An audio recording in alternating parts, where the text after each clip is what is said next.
حضور صلی اللہ علیہ وآلہ وسلم نے شیطان سے پوچھا کہ اے ملعون، تیرے کتنے دشمن ہیں؟ تو شیطان نے جواب دیا،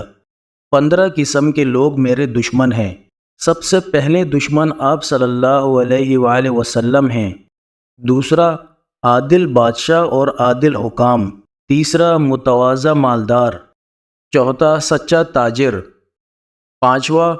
خشوع کرنے والا عالم، چھٹا خیر خواہی کرنے والا مومن، ساتواں رحم دل مومن، آٹھواں توبہ کر کے ثابت قدم رہنے والا، نوواں حرام سے پرہیز کرنے والا، دسواں ہمیشہ طہارت پر رہنے والا مومن، گیارہواں کثرت سے صدقہ کرنے والا مومن، بارہواں لوگوں کے ساتھ اچھا برتاؤ کرنے والا مومن، تیرہواں